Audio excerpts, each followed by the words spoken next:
Hello, health seekers. Welcome to another episode of the Keto Pro podcast with myself, Richard Smith.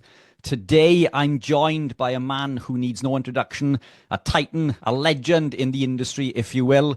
Ivor, welcome on board. Great to be here, Richard. Great to see you again. Yeah, fantastic. We had the pleasure of meeting in person at the Keto Brain Health in 24. And yeah, I must say, true gentleman. True gentleman. You've been a pillar, I think, in regards to much of my learnings throughout my journey. A fantastic event and a good chance to meet you and chat in person. And yeah, what an absolute gentleman. So mid my weekend. Absolutely incredible. Thanks so much, Richard. And likewise, delighted to meet you. I wasn't too familiar. And I just love those pictures of your before and after. Yeah, your journey. It's amazing. Appreciate it. No one knows who I am, which is all good. That's fine. We're making head. The strange thing is, Ivor, I've been in the industry for quite some time, but much of my content doesn't get shown. I believe my channel on YouTube in particular is shadow banned. I don't get the views, I think, on Instagram. It's funny, whenever I go on someone else's podcast, they get hundreds of thousands of views, and I'll post something on my channel and they get a few thousand, which is still not too shabby, but it's but yeah, the joys of trying to spread the good word. And I think most of this came around during at the specific time. All I spoke was the truth. I guess my opinion showed some scientific papers, and yeah, my channel tanked. But never mind, we're starting to push forward again. So, Ivor, one of the things that I wanted to discuss today, as you are the godfather in regards to cholesterol and statins, I wanted to ask you the £1 million question. Does dietary saturated fat cause cardiovascular disease?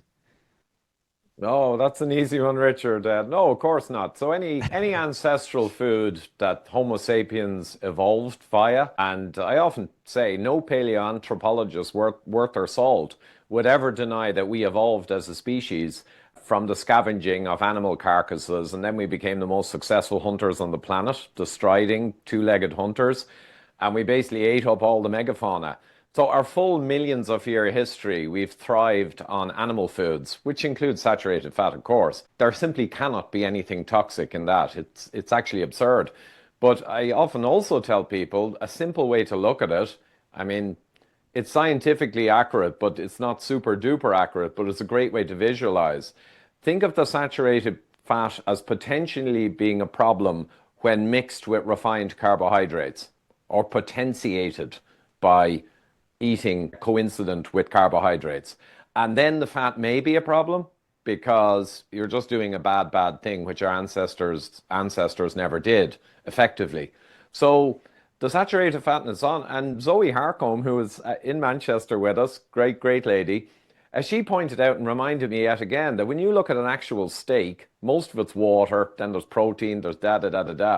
The amount of saturated fat in it is astonishingly low. 2%. I mean, it's a couple of grams. It's just meaningless. Yeah. So all the nonsense about anti-meat based on saturated fat, I think olive oil has more saturated fat per gram. Even on that second level, not only is it not harmful, and it's a ancestral, indigenous, appropriate food, highly nutrient dense, things with saturated fat like eggs and meat and some fish. Not only that, but the next level of misinformation is that they suggest that meat is loaded with it when it's not. So two layers of lies, I like to think of it as.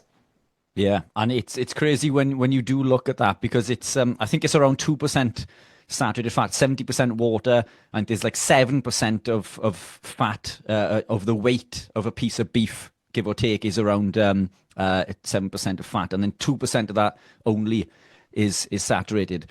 But we know that these saturated fats are essential for the production of cholesterol, but cholesterol is essential for life. I mean, we can't live without cholesterol. To me, it just doesn't make sense. I mean, we need it for cell formation, cell communication, nutrient absorption, nutrient transportation, the production of hormones, and it's essential for healing. And I believe that a lifetime of lack of saturated fats is the cause of most of our hormonal imbalances later in life. But If we were to actively reduce saturated fats from a dietary perspective, i.e., consume phytosterols, which artificially lower our cholesterol, what would be the downstream deleterious effects, or if any? I mean, I'm probably putting words in your mouth there. What would be the effects of us doing that? Yeah, I mean, that's a funny one in its own right. I discovered in probably 2014. The stanols, I think it is, the plant world cholesterol is completely different. And our system that absorbs nutrients from our gut, there's actually masses of screening mechanisms there to stop things coming in, like heavy metals or, anything bad. And we have actually, I think they're called Niemann-like pick mechanisms, molecular mechanisms, that every time a molecule of plant cholesterol comes in, there's a sentry or like a bouncer there to take it and throw it back out. And animal cholesterol is brought in always, no problem, which gives you the answer. So the plant steroids are actually toxic in our system. That's been proven, and there are papers on this, and a high level of plant steroids in the blood is a risk factor in lots of screening mechanisms. It's absolutely crazy to suppress your body's correct systems by forcing in something that your body works round the clock to stop getting in. But they will get in if you eat too many of them. And it's just astonishing, the stupidity. But a lot of this is, of course, the plant-based narrative, and it's got religious and ideological backgrounds to the Adventist Church. We've also got a lot of other forces in the world that want to take away meat, fish, and eggs and the nutritious food. Let's just say bad guys. They want the population fat and sick and stupid, and they've got their reasons. Can't argue with their reasons. They're unethical and evil, I would say, but to them, they are good reasons. So the whole thing is stacked against healthy food. And healthy food is so simple. It's meat, fish, and eggs and real ancestral foods, which often have high saturated fat. Great, to your point. Loads of nutrient density and fatty molecules we can use in our bodies. And then you can have above ground vegetables. You don't have to be carnivore. Maybe you avoid nightshades. Maybe you avoid the oxalates. The plant world is full of toxic things that the plants have to make them survive. So we got to be careful with plant foods, but there's plenty that are okay, and they bring in minerals and other goodies, I guess. Though I'm not a believer in the fiber nonsense, and I think people should buy the book Fiber Menace if they want to really find out about fiber and its benefits. But I'll finish with a quick thing. Our brain is 4 to 5% of our body weight, but it has 25% of our body's cholesterol.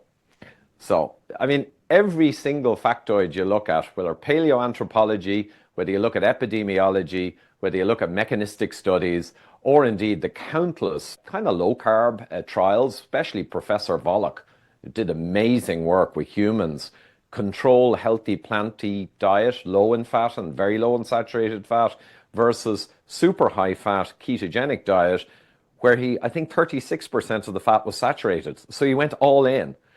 And the dramatic difference in the blood work 3 months later, astonishing, with, of course, the high saturated fat diet romped home on every inflammatory marker and every cholesterol ratio. So anyway, I could go on all day. Sorry, Richard, as you know, but this thing is a slam dunk. Yeah, and to be honest, Ivor, I think, yeah, between the two of us, we could probably talk about it for hours and hours. It baffles me when someone asks me we move in these circles in this community, and, we understand cholesterol and its importance within the body. And in fact, you and I were talking just before we came on in regards to numbers from, a client of yours who was told by the doctor that their cholesterol was bad.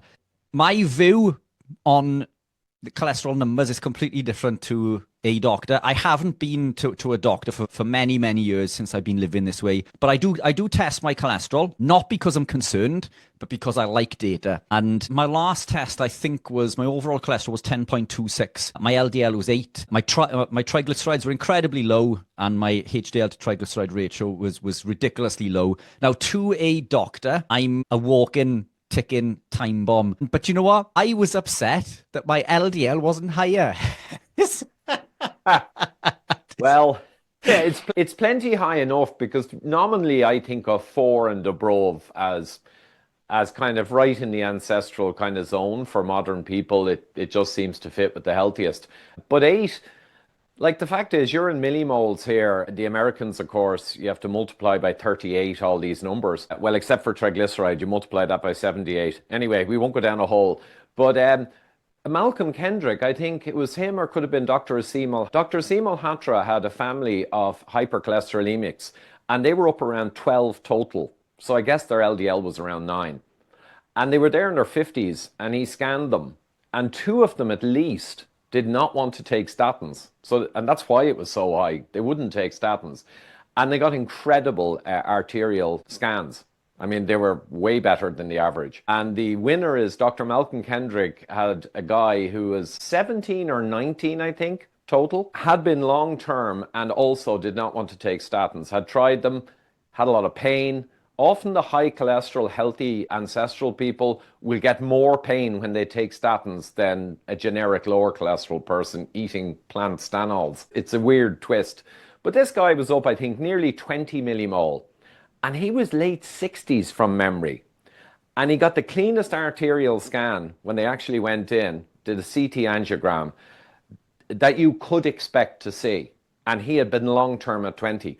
So there's loads more, but that and all the other studies show it's meaningless, the total cholesterol and the LDL. But the last key point I'd make, though, is, in fairness, it was Dr. David Diamond did raise an important point that I had come across many years ago. When they look at familial hypercholesterolemics, on average, they live as long as non-FH guys. So on average, it makes no difference. But they do show a little tick up in heart disease on average, okay? But when you look into it, it's not their high cholesterol that correlates with the higher heart disease. They're higher in clotting factors.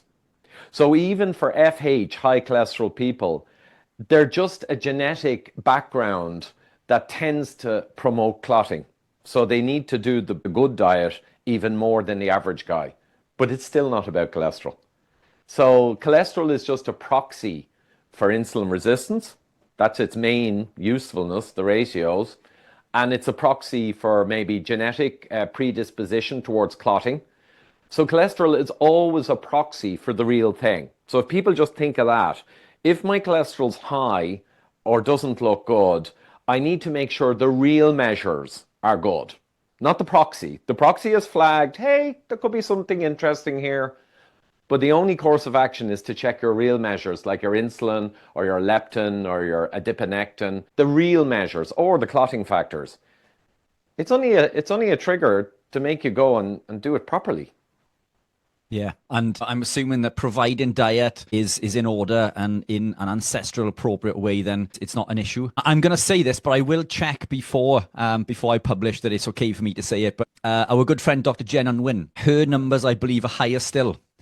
They're the highest that I've ever seen, and she's super fit and healthy. Dr. Jen Unwin, wife of Dr. David Unwin. Jen Unwin does a lot on food addiction, and we've recorded a number of things together. Incredible person. I'd love to get her back on to talk about her cholesterol and why she believes it isn't a problem. But is there anything in particular that would cause hypercholesterolemia in somebody? Is it a genetic predisposition, or is it and is it anything to worry about per se if diet is in order? Well, I'd say if diet is in order and you have, as I mentioned, you have double checked all of the really crucial measures, like insulin, leptin, adiponectin, ideally, your blood pressure is good. That's a good proxy for insulin resistance too. So if it's high, you need to think about that. And you'd check your vitamin D level, your 25 OHD level. That should be up in the nanogram or up in the 100 plus nanomole scale. And if it's not, then there's something to look further into. But you'll find that, it'll always be the other measures that lead to actions or improvement of diet or add resistance training. It'll never be the cholesterol numbers for me because I know they're just a proxy for something else that might be worth looking at. So that's kind of the simple way of putting it. Cholesterol numbers, the industry is making hundreds of billions from them. The whole of the medical world is entranced by them for a half century. We now know why, because they jumped on the simple but untrue hypothesis back in the 60s and 70s, and they couldn't let it go because a whole drug class in the 80s came out that was the biggest selling drug of all time. So it's not even a conspiracy. It's just, in fairness, I understand they can't let cholesterol go. It's imbued and indoctrinated into every doctor and nutritionist for a half century. Think about turning that ship around. But the fact is, it's just nonsense. Yeah. Bad science. Is incredibly bad science. It's one of the things that you struck a chord with that you mentioned a little while ago was the body's ability to excrete the phytosterols because the body knows that that it's not human cholesterol, and there's a condition called cytosterolemia in which the body loses its ability to excrete, and Yes. that I think that proves to no end. So basically, cytosterolemia, it's a genetically inherited condition in which the body can't excrete high levels. The body tends to keep the phytosterols low, around 1 to 2%, I think, by memory. And cytosterolemia, it increases beyond this. And this, as an effect, increases risk of cardiovascular events by quite some margin. And that's what it does. It leads to early onset cardiovascular disease. So it's, to me, that's proof positive. You can't unsee that, and anyone can Google search that condition, cytosterolemia. For me, that's proof positive that the body sees these fake particles and wants to excrete them, and the fact that it's trying to excrete them should tell you everything that you need to understand. Kind of a case closer. And also the fact that I said my very first lecture back in, I think, 2012, your liver makes around 80% of your cholesterol. It keeps your own liver, a wonderful organ, makes most of your cholesterol, and it recycles bile salts. I mean, it will never waste a cholesterol molecule. And if you eat more cholesterol, the liver will make a bit less because it doesn't need it. And if you eat less cholesterol, your liver will make more. That's also a case closer. If your liver is making 80% of something, if it's 5 times more present in the brain, which is so crucial, and if it's absolutely the basis of all animal life is cholesterol, it's the most important molecule for life, and I could go on, add it all up, throw in what you said about the cytosterolemia, this case is closed. It's nonsense. I mean, I don't like to be emphatic because in science you can never be 100% sure. This is as good as it gets in science, that it's nonsense, the whole thing. Yeah, I completely agree, and I think the fact that you mentioned that the brain is made up of so much of the cholesterol, and the fact that the body will upregulate this. I mean, but that's what the statins do, isn't it? Is they partially block the mevalonate pathway, which is how we create and produce cholesterol. But downstream of that is the production of ubiquinone or coenzyme Q10 and even DNA. Part of that synthesis, it allows us to create. Why would we want to prevent the body from doing these things? It just doesn't make sense. Friend of mine who is a neurophysiologist. Yeah, well, yeah, of course. So That's it fine. does make sense. You're right. It makes perfect sense. There's a colleague of mine, a neurophysiologist, works in the NHS, and someone that she works with dementia and Parkinson's patients. And the first thing that she does in regards to these patients is takes them off the statin. So, I mean, again, that should tell you everything that you need to know.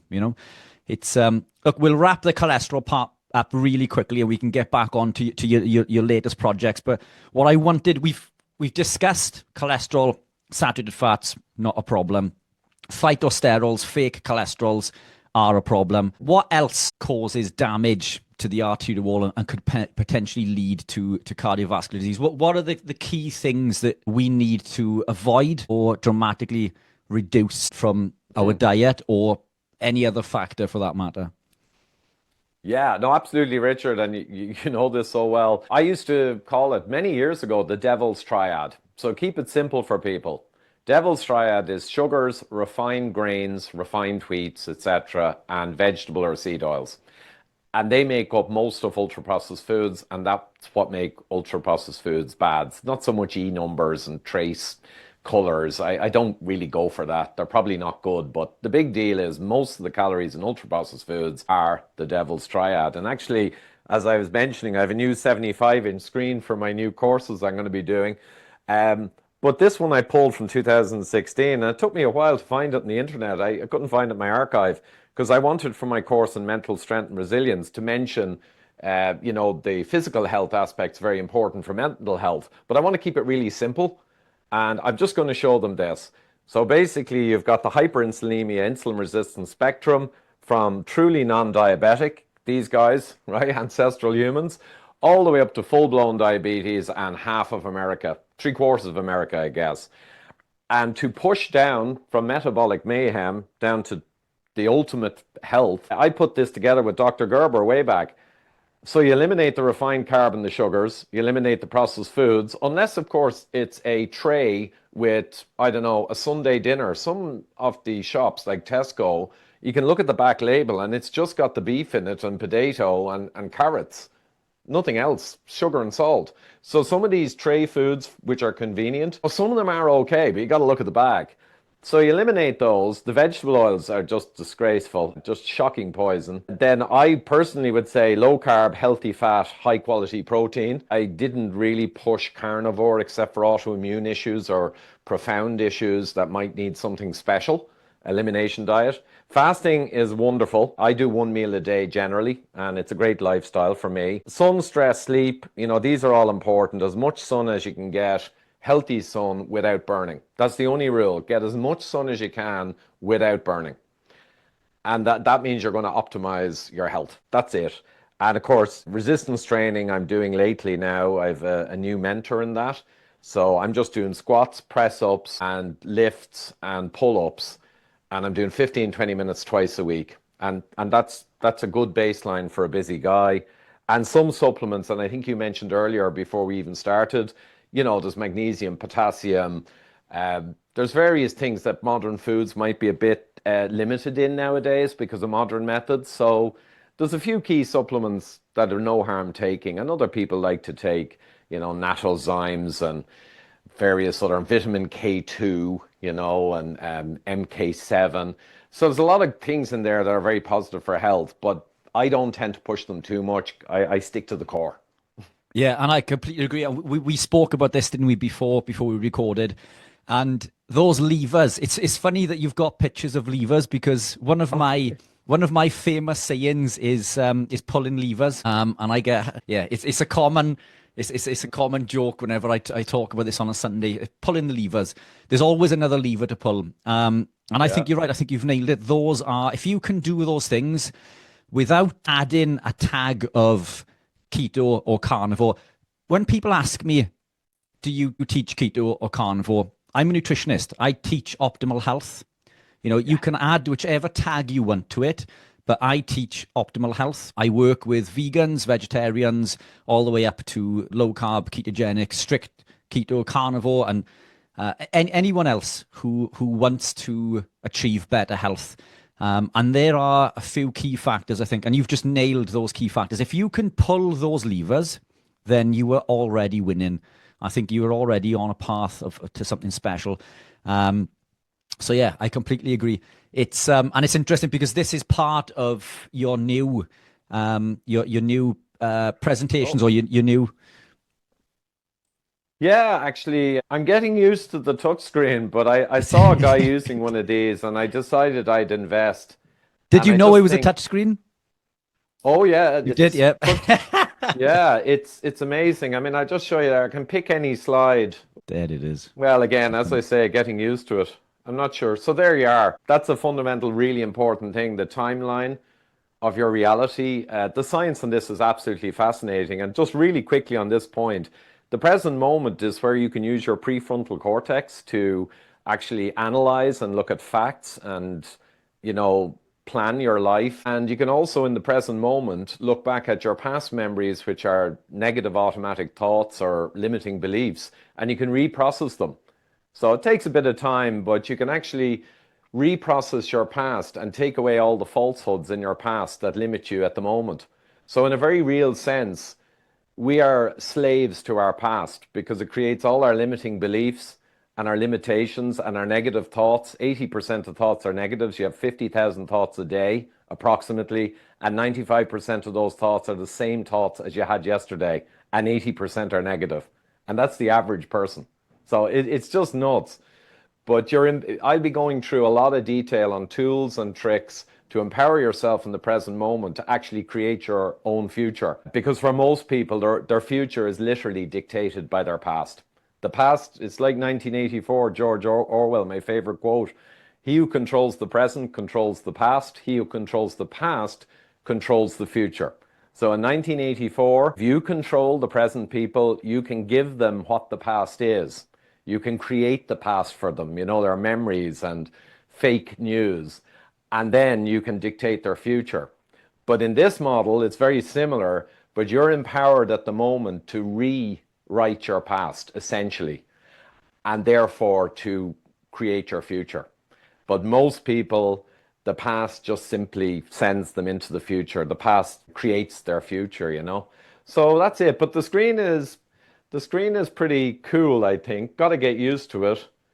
But I'm taking really briefly again. There's a slight lag on this. I'm beginning to realize. Anyway, not the bad. I literally set this up yesterday. Oh, here it is. Just another quick jewel from Dr. Joe Dispenza. Not everyone agrees with all of his stuff, but he has some real jewels. We only accept, believe, and surrender to the thoughts that are equal to our emotional state. So this is the last point I'll make, because this course I'm doing is full of jewels. The reason positive thinking doesn't work, if you're scared of public speaking, you say, tomorrow I'm going to get up there and I don't care. And you tell yourself, I'm just going to do it. And then you go up and you're a jellyfish. Why? Because those thoughts, positive thoughts, they carry no currency in your brain. Your brain knows they're not authentic and it ignores them. So only thoughts that elicit an emotion in the body, become authentic and rewire the brain, the parietal lobe, and your memory centers. Only thoughts that have feelings with them are real to the brain. That's the way it works. And that's why Dispenza gets a lot of results with meditation, because there are tools and tricks to take facts and create thoughts that are proper ones, not the past ones that are.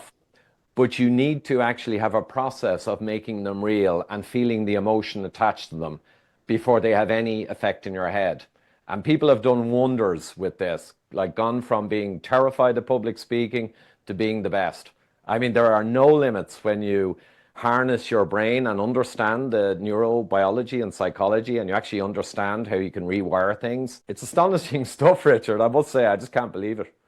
Yeah, it is. It's I mean, you and I were talking again before we come on, and it's yeah, I think this course, it looks absolutely incredible. And is it this is available online shortly? Oh yeah, I'm going to go through Professor Steve Peters, British gentleman, brilliant psychiatrist who wrote The Chimp Paradox, but I won't go through it here. It's just astonishing stuff. Yeah, I just made a website, Ivor Cummins Workshops, all one word, Ivor Cummins Workshops. No G for the British, it's Cummins, Cummins, Ivor Cummins Workshops, and they're all there. I'm doing them at a knockdown price, and I think the next month or two, of course, as I'm doing Resilient Mind, Mental Strength. I'm going to be doing one in a couple of weeks on critical thinking, kind of very important these days especially.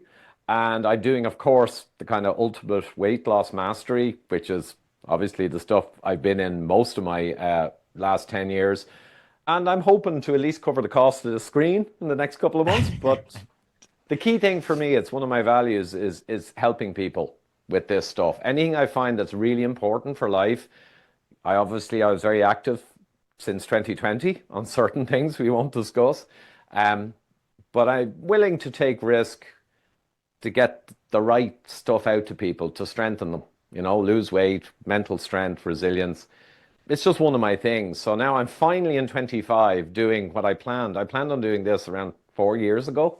Wow. So here I am. So you are. Yeah, fantastic. And it's yeah, and credit to you. I think you don't move into this industry to make money, and it's, I think, if I've been working in this industry, if you like, since maybe 2014. And I was considerably better off financially before I did. If you want to make money, you sell Mars bars and drugs. It's especially drugs. Yeah, drugs. Yeah, but you certainly don't do it. But you've just struck a chord, because I feel the need to get information out to people. And I don't know if you're anything like me, Ivor, but I've been ostracized from many of my family and friend circles because I give advice trying to help people. So it comes from a place of love, but all it's done is ostracize me. I no longer get invited out with friends or for family meals. I've sort of learned to keep tight-lipped if I'm around friends and family now because for some reason they just don't seem to want to listen to it. And I think there are a number of factors for this. Addiction plays a big part as well. People don't want to be told that they can't eat their bowl of muesli in the morning or their bread and whatever else that they're addicted to. But I find it difficult because I know that I have the information to change your life, and it's heartbreaking when people you were close to don't want to listen to that advice. And our advice is free. Yes, we charge for consultations, and that's what pays the bills. But I mean, lots of this information, we're on social media daily, putting this information out there just to get trolled by lots of naysayers, and it's, this information is free. Here's the information. You go away and do the research, and come to whatever conclusion you want. But this is the information that I have found to be true. But yeah, I find it difficult. Do you find that you're in the same position in regards to? Yeah, I mean, I went through an element of that, but because everyone that knew me and my relations, they were quite well aware I was, for many years a manager in R&D. I was a master technologist and I specialized in complex problem solving. So I was lucky in the sense I demonstrated to all the people close to me over decades. Not only that, in corporate, they knew my level was really a rarefied high for technical and problem solving and facts, etc. That was useful to not get too much blowback. But they'd also seen me in real life. I do all the trades as a hobby, pretty much, except for skin plastering. I never learned that. It's an art. But I do all the trades, plumbing, electrics, everything, just as a hobby, self-taught. So they knew I can't really be wrong on this new stuff I'm focusing on. But still I got resentments from family. Oh, you can't be too focused on diet, like that's orthorexia. So I got a lot of crap, but nothing too heavy. It was in 2020 when I decided to be a leader in the nonsense of the viral thing. That's where I got real pushback, as you can imagine. You're not an epidemiologist, you're not a virologist. I mean, cuckoo. Because you could look out your own window and see the obviousness of what I was saying using the science. I knew a guy, this is funny, I often tell the story, Richard, a relation of mine who's a public servant accountant, and he's not technical. He's into gadgets and computery crap, but he's nothing like me. And in April, he rang me and said, is this whole thing kind of crap? A load of crap? And I said, yeah, but how did you know? Because I knew he wasn't watching my pods, and I had Dr. Ron Rosedale on about that viral issue. I had Tucker Goodrich, and I was out there pointing out that this thing was cuckoo, or the reaction to it. And he said, no, I'm not watching your stuff. He worked it out from first principles. He noticed as he went to the stores, because he has no kids, quite a bit of money, same as the wife, and they like shopping, and they were shutting the stores down. But Lidl and Aldi still had gadgets and stuff beyond groceries. So because he was bored and he was allowed to go home from the public service and his wife, they were shopping a lot. And he just began to notice no one was getting sick. At the same time that the television every night was basically saying we're in an apocalypse. And he just saw the disparity. So he began to ask the people in the shop. And like in one shop, he told me there's a huge obese black man was the security guard. So it wasn't like they were all young and fit and maybe not affected. They were older people mostly working in the stores. And no one had a problem. And then he began to ask them, do you know anyone who had a bad case? And overwhelmingly, no one did. They only mentioned nursing home. Oh, my mother passed away, I think it was that.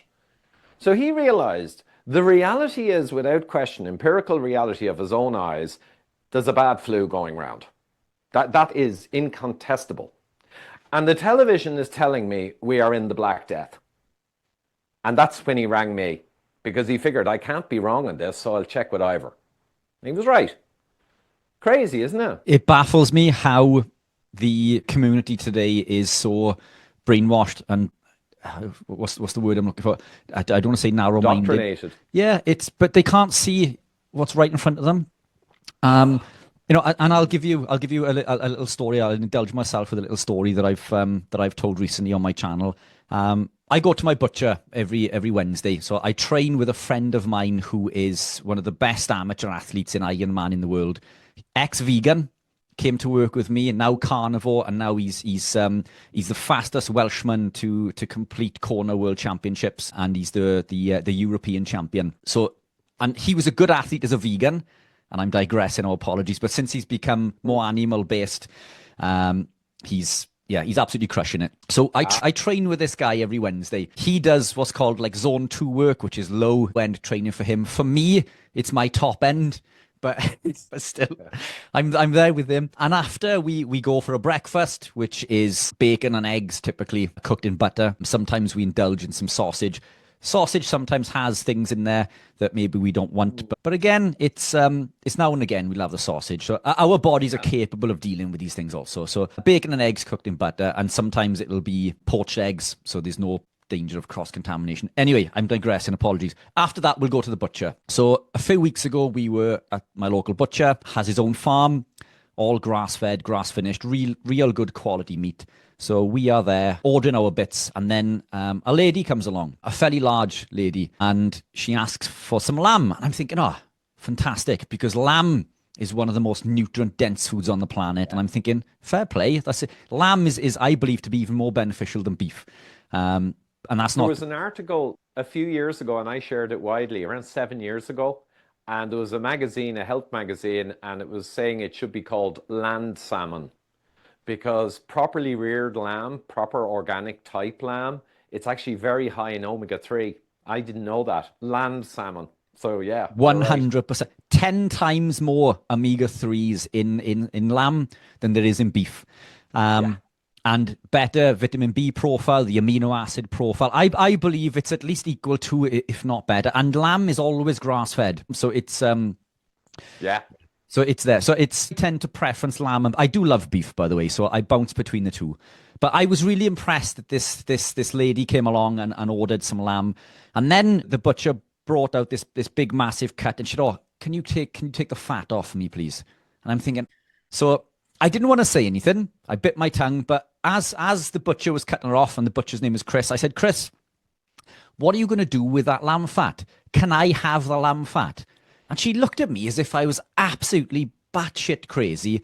And she said, "What, you want the fat?" I said, "Yeah." I said, "The fat is really good for you." And I said, "The fat, in fact, is incredible for creating hormones." And it's, I explained about it's not the fat that causes it. So I went into a little bit of detail. I kept it pretty basic. And she looked at me, "No, that's wrong." And I'm, wait a minute now. And no disrespect, this lady. I was once clinically obese, so I'm allowed to use the word fat, okay? So, yeah. But this lady was, she was pretty, she made up probably 3 or 4 of me, and no disrespect again, but she was incredibly large, and stood next to her is myself. I'm pretty lean, I'm pretty fit. And then I'm stood next to the #1 athlete in Europe who is incredibly fit and healthy. And we're both asking for the lamb fat. And, she is asking to have it cut off. Now, take a step back and think, well, wait a minute, these guys are eating it. They're clearly not obese. They're clearly not insulin resistant. They clearly don't have hormonal problems. But again, there's cognitive dissonance in regards to, it's the fat is bad. Yet we are stood there, and I think we look pretty healthy. But everybody just seems to be brainwashed. They can't see what's right in front of them. And I tried to be helpful to this lady, but I didn't push it too much. And when she left, I said, "Oh, it was nice to meet you." And she just grunted and pulled her face and stormed off with her fat-free lamb. And yes, there's still fat in the lamb, but I mean, it's a shame. It is a shame. But I noticed Tesco a couple of years ago, and I think it changed back again, but I couldn't buy a rack of lamb there because they were taking all the fat off it. So it just looked naked. It was just muscle meat, the racks of lamb, which I love. So I had to switch to the butcher then. But it's imbued into people's brain now. And when I discovered in 2012 all what we're talking about, I switched to meat, fish, and eggs and maybe some above ground vegetables. And I actually, for a few weeks, felt I was killing myself. And only because I knew from all the science, I'd worked on hundreds of papers, I knew I was correct. And I went on in 9 weeks to lose around, God, I lost around 17 kilos in 9 weeks. Wow. And my blood work became immaculate. So I was correct. I knew I was correct. But I still had this problem. I felt like I was going to give myself a heart attack. And I realized your whole life, Ivor, you have been propagandized with nonsense. So now psychologically, it's so hard to eat all these fatty meats without some fear. And my co-author, I think it was Dr. Gerber, he's Jewish. And he said, Ivor, it's the same for people who leave the Jewish faith, truly leave it. They still can't bring themselves to eat pork, even though they've left it and rejected it. Same thing. Oh yeah, decades of brainwashing is very powerful, and we just have to understand this when we're talking to people. You need to bring them around slowly and just use the most effective communication kind of skills to slowly turn their obese ships around. Yeah, which is something that you have in abundance. I think you're one of the best public speakers that I've ever seen. And I think if anybody can part those words of wisdom and turn that ship around, then it's going to be you. Look, it's been fantastic chatting. Have you got anything else that you want to throw into the mix? No, that's perfect, Richard. And I'm delighted you got me because I don't use Instagram much. And I just happened to catch your message there. So this is fantastic. And no, delighted. Let's go with that and get back to our busy lives helping people. Perfect. And look, Ivor, if you'd like, I'd love to get you back on again to talk about future projects. Absolutely incredible. So just to reiterate to the listeners, where can they find this course? IvorCummonsWorkshops.com. So Fantastic. all one word, Cummins with no G. And there's a few of them in there. I'm going to be adding more. So this is my big thing in 25. Hopefully I can make it work. Fantastic. And I will put those links below. And I believe you're the Fat Emperor on Instagram, if anybody wants to follow you on Instagram. I think Instagram is Ivor Cummins I chose as the name. Okay. @Fat Emperor on Twitter and Ivor Cummins Science on YouTube. Facebook I can't remember, but I think it's Ivor Cummins as well. Ivor Cummins in Google actually still works. The bad guys are shadow banning me on YouTube big time and other places, but Google does not stop you getting all my links for the moment. Perfect. And I'll save people having to search it on Google. I'll put all of those links below. Ivor, my friend, it's been an absolute pleasure. Thank you so much. Thank you so much, Richard. Till next time.